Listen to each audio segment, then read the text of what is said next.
नमस्कार मित्रांनो, वामन पुरवळेकर व्लॉग्स या चॅनलवर तुमच्या सगळ्यांचं हार्दिक स्वागत। आज मी तुम्हाला घेऊन जाणार आहे नेमळे या गावातील, सावंतवाडी तालुक्यातील नेमळे या गावातील एरंडवाघ वाडी। आणि एरंडवाघ वाडीला नेण्याचं कारण हे आहे की माझ्या वडिलांची शाळा तिथे होती। त्या शाळेतूनच शाळा नंबर 4 मधूनच माझे बाबा रिटायर झाले आणि आज सहज आम्ही असं ठरवलं की चला शाळेला भेट देऊया।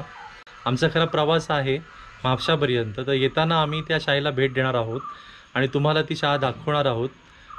खरं तर पूर्वीच्या काळी ती अतिशय दुर्गम भागातली शाळा होती, पण आता तसं राहिलं नाही आहे। आता जवळून झारापत्रादेवी हा जो महामार्ग आहे तो महामार्ग गेला आहे, त्यामुळे अगदी 1 किलोमीटरचा जो रस्ता असेल साधारण तो आता थोडासा खराब आहे किंवा तुम्हाला अगदी रिअल कोकणचं फील, अरुंद आहे रस्ता, थोडासा रिअल कोकणचं फील येईल तुम्हाला। तर तुम्हाला तो रस्ताही मी दाखवणार आहे आणि तिथे गेल्यावर तुम्हाला दाखवेन की पूर्वी कसे बाबा तिथे जायचे वगैरे, तो जो जुना रोड आहे तोही मी तुम्हाला दाखवेन।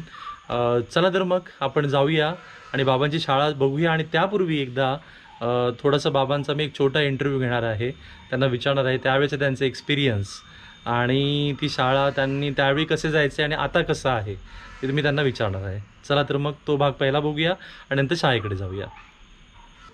नेमळे एरंडवाघ वाडी, तर ती जी शाळा तुमची होती त्याबद्दलचे तुमचा त्यावेळेचा प्रवासाचा अनुभव नक्की सांगा। त्यावेळेचा प्रवास जरा कठीण होता, म्हणजे 2000 साली मी सेवानिवृत्त झालो त्या शाळेमध्ये।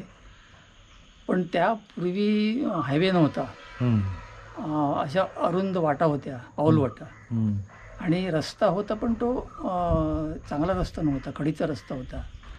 आणि पावसाळ्यात तर तिथे पोहोचणं जरा अवघडच होतं त्या शाळेपर्यंत, कारण तिथे एक ओढा होता, त्याला पाणी यायचं, पूर यायचा पावसाळ्यामध्ये, तिथे जाणं फार अवघड व्हायचं।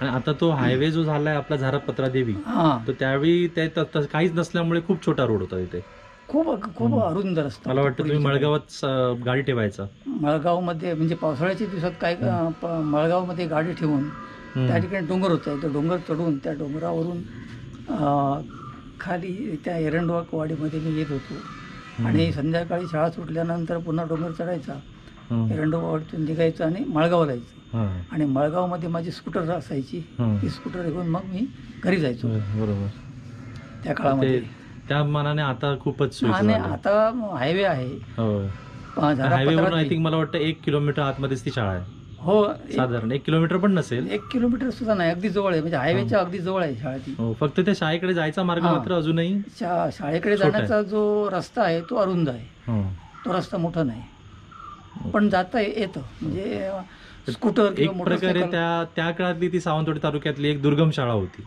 त्या काळी होती, 2000 पूर्वी एरंडवाघ वाडी।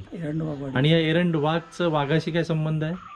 असू शकेल, काय माहिती, कारण जवळ डोंगर आहे, प्रचंड जंगल आहे, त्याच्यामुळे वाघ तिथे असणारच। बघूया आपण मग आता प्रत्यक्ष जाऊन बघूया आज ही शाळा कशी आहे आणि तिथे तुम्ही त्यावेळी जायचं, ते त्यावेळेचं काय आयडेंटिफाय होतं का? 20 वर्षापूर्वी मला वाटतं तुम्ही रिटायर झाला, 24 वर्ष झाली आता। ओके, चालेल, चला तर मग प्रवास करू आपण।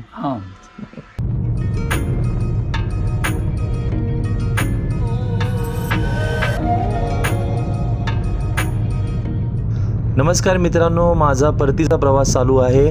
मी म्हापशाला गेलेलो आणि रिटर्न चाललो आहे आता वेंगुर्ल्याला।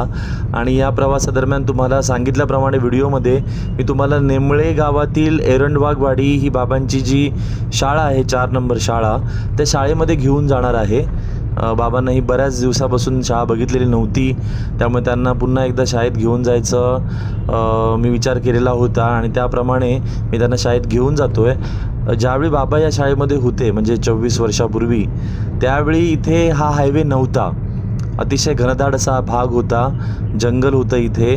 मळगावमध्ये गाडी ठेवावी लागायची आणि तिथून चालत डोंगरातून नेमळे एरंडवाघ वाडी गावामध्ये यावं लागायचं। रस्ताही अतिशय कठीण होता, पण आता मात्र तुम्ही बघताय हा 4 लेन हायवे झाला आहे आणि या हायवेच्या अगदी बाजूला तो रस्ता आहे, जुना रस्ता। त्या रस्त्यावरून मी तुम्हाला नेईन, म्हणजे तुम्हाला जुन्या आठवणी जाग्या होतील किंवा लक्षात येईल की त्यावेळी कसा रस्ता होता, कारण तो तेवढा आता 1 किलोमीटरचा सेक्शन असेल जो तसा जुना राहिलेला आहे। बाकी तर हायवेवरून सहज प्रवास करता येतो। आता इथे उजवीकडे जाणार आहोत आपण।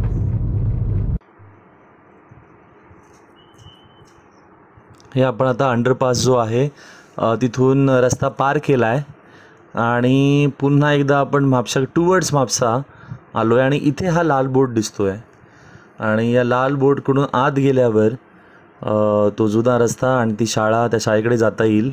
अर्थात मी कधी या रस्त्याने प्रवास नाही केला आहे.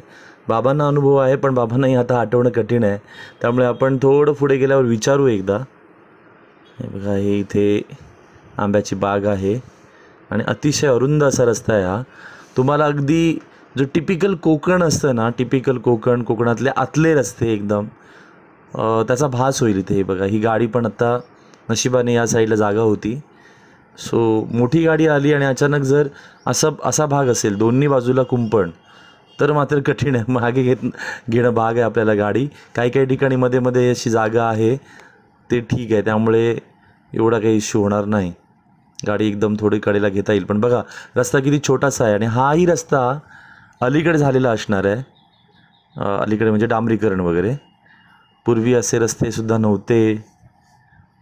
हे 20-25 वर्षातल्या ह्या सगळ्या सुधारणा आहेत. त्यापूर्वी खरंच खूप कठीण होतं. एकदा आपण इथे थोडं विचारून घेऊया रस्ता व्यवस्थित शेवटपर्यंत आहे की नाही. ते घरं दिसत आहेत आणि रस्ता पण जाताना दिसतो आहे, तरी पण विचारलेलं चांगलं. इथे आपण जरा विचारून घेऊया.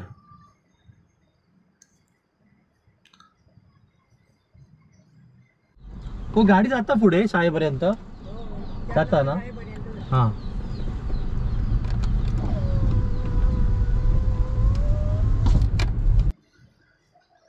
ओके. सो मित्रांनो, हे किती जबरदस्त सीनरी आहे बघा. सुंदर वाटतंय बघा. इथे खरंच छोटासा ओहोळ आहे खालून आणि पाणथळ भाग आहे हा सगळा. हे झाडं वगैरे पण किती सुंदर वाटत आहेत आणि अंदाज असा आहे की शाळेच्या जवळपास कुठेतरी असणार आपण, कारण इतकी पण आतमध्ये नाही आहे शाळा. पण बघूया किती वेळाने येते. इथे एक दुकान पण दिसतं आहे. Very good. दुकानच आहे ना हे? दुकान पण कदाचित असेल, माहिती नाही आहे फारसं मला आता, कारण मी इथे बऱ्याच वर्षानंतर आलो आहे. मी तर आतमध्ये आय थिंक एकदाच आलेलो, रस्ता असताना वगैरे नव्हतो आलेलो कधी. ओके. सो अशा प्रकारे ही शाळा आहे का समोर? नाही, ही शाळा नाही आहे. पण ते घरं पण छान आहेत मात्र आतमध्ये असूनही. हां, ही उजवीकडे दिसते ना, ही शाळा आहे. बाबा एकदा बोर्ड फक्त बघा, तीच आहे ना? आता खूप बदल झाला असेल. हां, ठीक आहे. ओके. मग आपण आता इथे काय करू, गाडी थोडी रिव्हर्स घेऊ, पार्क करू व्यवस्थित आणि मग शाळेत जाऊ. मग तुम्हाला शाळा दाखवतो मी आतून किंवा बाहेरून पण दाखवेन. बघूया आधी टीचर्स आहेत का, त्यांचं टीचिंग डिस्टर्ब न करता आपण प्रयत्न करू शाळा पाहता येते का. अलीकडे ह्या गावातल्या शाळा ज्या आहेत ना मराठी माध्यमाच्या, त्या खूपच आता रेअर होत चालल्यात. तुम्हालाही माहिती आहे सिंधुदुर्गाची लोकसंख्या दिवसेंदिवस थोडी कमी होत चालली आहे. पटसंख्या जी असते ती कमी होत चालली आहे. त्याला कारणीभूत अनेक गोष्टी आहेत. एक तर लोकसंख्या कमी होती आहे, दुसरं म्हणजे जे आहेत मुलं तीही शहरातल्या चांगल्या शाळांमध्ये, चांगल्या म्हणता येणार नव्हे, नावाने ब्रँड असलेल्या शाळांकडे जात आहेत. सो त्यामुळे जी गावातली शाळा आहे, अगदी रुरल एरियातली शाळा आहे, तिथे मुलं कमी मिळायला लागली आहेत किंवा कमी येत आहेत. सो त्यामुळे भविष्यात या सगळ्या शाळा असतील की नाही हे एक मोठं प्रश्नचिन्हच आहे. सो बघूया शाळा आपण आणि त्यानंतर परतीच्या प्रवासाला सुरुवात करूया.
तर ही कोकणातली अतिशय छोटीशी सुंदर अशी शाळा, जिथे सध्या मला वाटतं 5 किंवा 6 मुलं असतील, जास्ती मुलं नाही आहेत.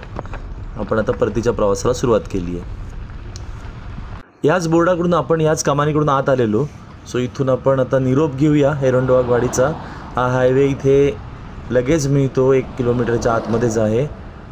सो हा आहे विकसित सिंधुदुर्ग आणि आत्ता आपण जो जाऊन आलो तो विकसनशील सिंधुदुर्ग आहे आतमध्ये. असं अनेक भाग आहेत सिंधुदुर्गात की जिथे सो कॉल्ड विकास अजून पोचायचा. आता ते विकासाची डेफिनेशन वगैरे यावर वाद घालत मी नाही बसत, पण अजूनही रस्ते तरी व्हायला हवेत व्यवस्थित, जेणेकरून कठीण समयी पोचता येईल. So I will end this vlog. धन्यवाद मित्रांनो.